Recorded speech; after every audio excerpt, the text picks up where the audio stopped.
Here he is on Dateline, here he is on CBS, here he is on some other talk show, here he is on The View again. And so the talk show circuit is really buying into his story. And so it seems like he's turned his life around and he's changed his con man ways. He's got a new name, he's got a new career, and now he's out here helping people not get conned. What a great guy.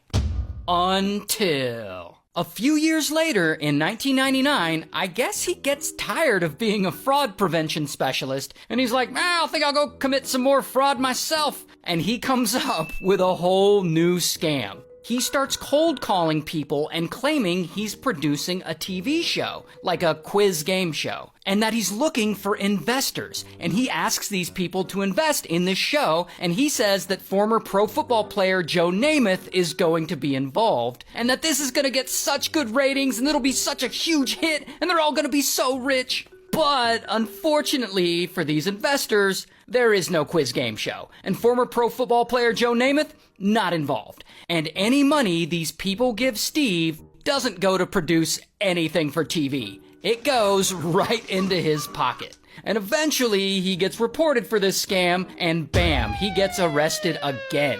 And this time, he gets convicted and he's no longer legally allowed to use the name Brett Champion. He's also no longer legally allowed to call himself a consumer fraud expert. And he also spends a few more years in prison.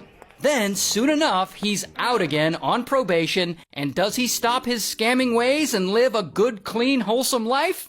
Absolutely not. He's apparently having way too much fun. And if you can't believe it, bro gets right back on the phone, cold calling people, trying to scam them again, trying to get them to invest in another TV show that doesn't exist. And that is when he meets this old guy over the phone, Arthur. Arthur's 84, he's retired, and he's lonely, making him the perfect target for Steve to con. And so Steve tells Arthur that he's this big-time executive producer for television, and that he's producing this new hot TV show called Trends of the 21st Century, which is a terrible name, by the way, but that he's producing this series and it's gonna be a huge hit, and that Arthur should invest. And unfortunately, Arthur believes him, and he does invest. He gives Steve a little money. And over the course of a few months, he gives him more and more money. And eventually, poor Arthur has given him pretty much his life savings. Over $500,000. And now Steve is like, I'm rich, biatch! And he's living a pretty good life on this money. He buys himself a new Corvette. I think this is actually a picture of it here.